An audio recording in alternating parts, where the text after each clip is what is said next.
continue with Sefer Shmiras Haloshon, and today's topic, Metzora's cry. So Metzora, just to remind you, it's a person who has tsaras, right? These spots after he spoke Lashon Hara. Okay.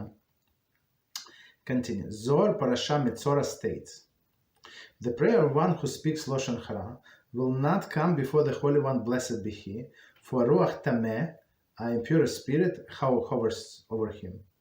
When he repents and sincerely accepts upon himself the various aspects of repentance, then what is written of him, on the day of his purification, he shall be brought before the Kohen.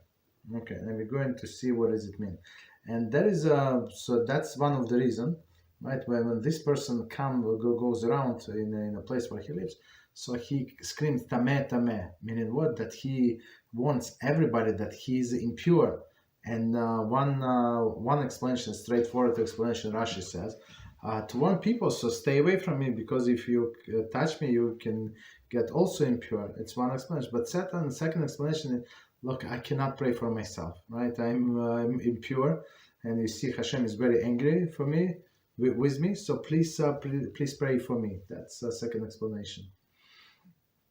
Right? So, because why he cannot pray? Spirit of impurity. And now, maybe before it was like contained, hidden, but now everybody knows what he did.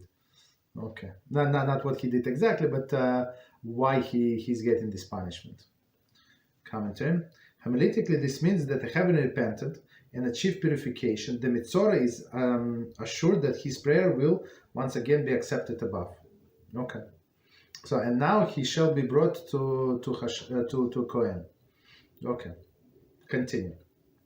The above lends added clarity to the Torah instruction that Metzora, one who afflicted with tsaras for having spoken Lashon Hara, calls out to those who pass by, right? So I'm contaminated. Okay, so as we just explained. Okay, continue. Scripture declares, so because he cannot pray for himself, so he asks people to pray on his behalf. Scripture declares, take note of God's word. For who can straighten what is twisted? Right? It's from Halachos 7:13. We can interpret this as follows. Take note of God's work. Ponder well the heavenly fruits of the Jewish prayer on this earth. Prayer can radiate spiritual light and create exalted edifices in the world, in the upper world. Right? So it's very interesting. So let's do this piece again, and we're going to explain what it means. Scripture declares, take note of God's work. Who can straighten what has been twisted? So it's from Halachos. So only Hashem can undo things. So when we do things, or when we do something wrong, like I don't know, when we break a cup, right, a glass, right? So you cannot put it together. Even if you try, it's not going to be the same. For sure, many pieces are going to be like tiny pieces are going to be missing. So it's impossible to take it back. But Hashem can not only put it back and make it as it was new. How? Through Teshuvah. A person does Teshuvah, so it's up to us. So it's like it's above the nature. Teshuvah is above the nature. We can interpret this as follows. Take a note of God's work, ponder his heavenly fruits of Jewish prayer on this earth.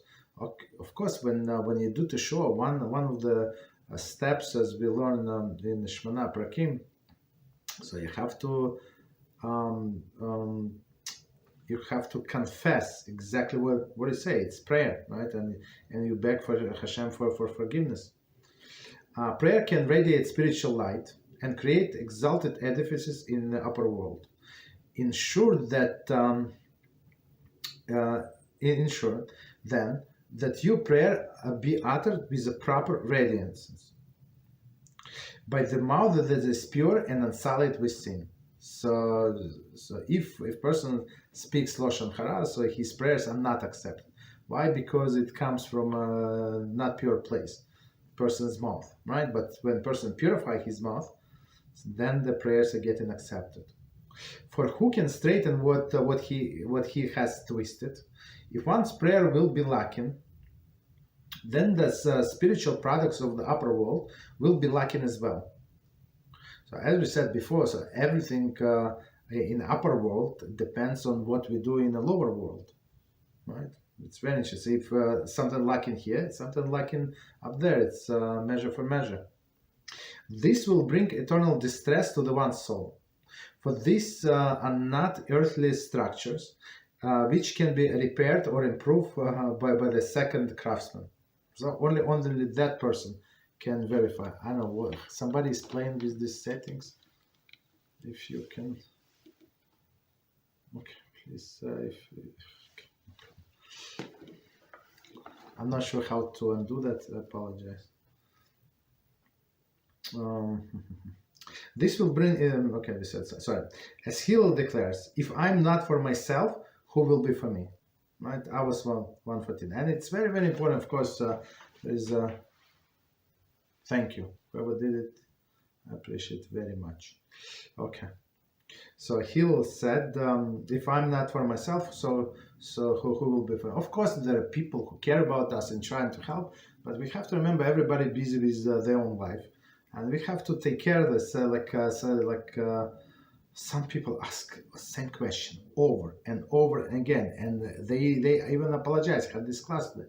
So a person said, "I know I asked multiple times, but I want to ask again." It's like, I don't know, like what do you want me to say? Like people get upset in the class, right? So why are you asking? And the person knows, like maybe 7 or 10 times the same question.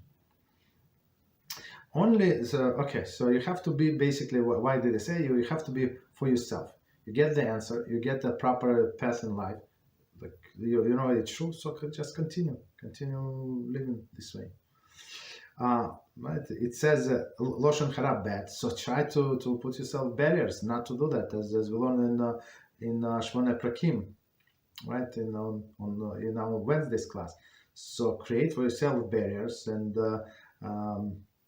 devise the tactics not to sin again. Only a person himself has the power to correct his past mistakes. Nobody can do it for you. Through proper repentance and a firm resolve to live by the law of the proper speech. So if you don't decide that's what you want to do, like who can stop you? Who can help you? Okay, I'll stop here.